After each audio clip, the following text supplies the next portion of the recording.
নমস্কার, আমি আশালতা। আজকে আমি আপনাদের বক ফুল ভাজা করে দেখাবো। পেঁয়াজ দিয়ে বক ফুল ভাজা দারুণ খেতে লাগে। তো দেখুন, বক ফুলগুলো আমি ধুয়ে নিয়েছি, আর এই বক ফুলের ভিতরের এই অংশটা বাদ দেব।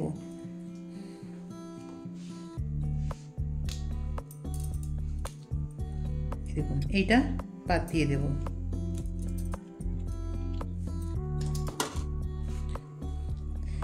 এবার আমি আপনাদের দেখাই, এটা আমি পুরোটাই নিয়ে নেব কেটে। এর নিচের দিকটা একটু ছোট করে কেটে নেব, ব্যাস।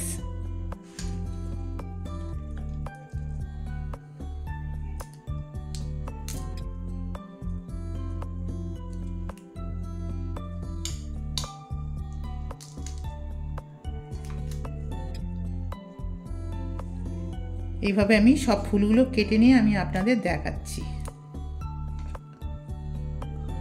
তো দেখুন, এইভাবে সব কেটে নিয়েছি।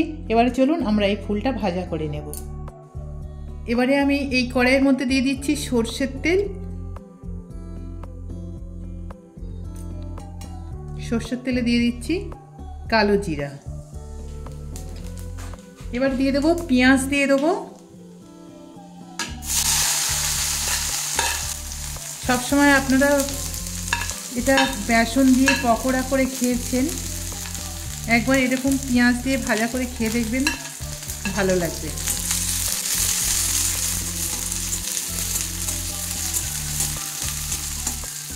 দিয়ে দেবো কটা কাঁচা লঙ্কা, আর এই পেঁয়াজের পাতাটাও দিয়ে দেবো।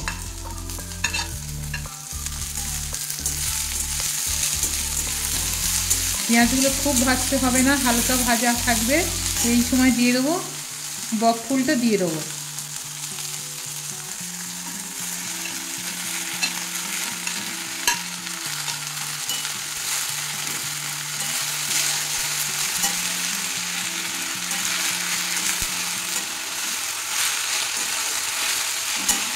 খুব তাড়াতাড়ি হয়ে যায় এটা।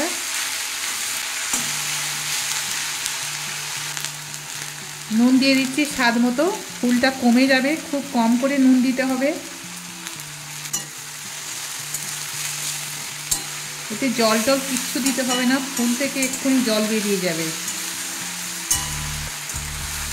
আর এটা হাই ফ্লেমে ভেজে নিতে হবে, মিডিয়াম টু হাই ফ্লেমে এটা ভাজতে হবে। একদম স্লো করে দিলে ফুলটা ঘেঁটে যাবে, খেতে ভালো লাগবে না।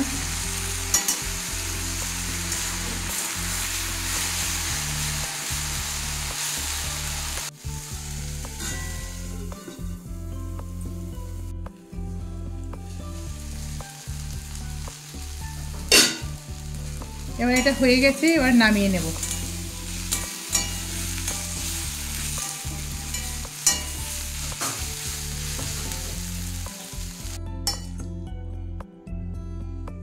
তো এইভাবে আপনারা বক ফুলের রেসিপিটা একবার বানিয়ে দেখবেন, আর এটা গরম গরম ভাতের সাথে পরিবেশন করবেন।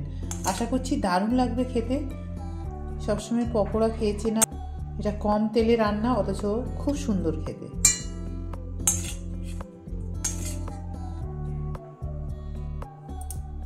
তো কেমন লেগেছে এই রেসিপিটা আপনারা অবশ্যই কমেন্ট করে জানাতে পারেন। দেখুন, দুর্দান্ত লাগছে, এটা ভাতের সাথে খুব সুন্দর লাগবে খেতে। আমার এই রেসিপিটা যদি আপনাদের ভালো লাগে, তাহলে লাইক করবেন, শেয়ার করবেন, সাবস্ক্রাইব করবেন, আর আমার বেল আইকনে ক্লিক করবেন। তাহলে নতুন নতুন ভিডিওর সাথে আপনারা আপডেট থাকতে পারবেন।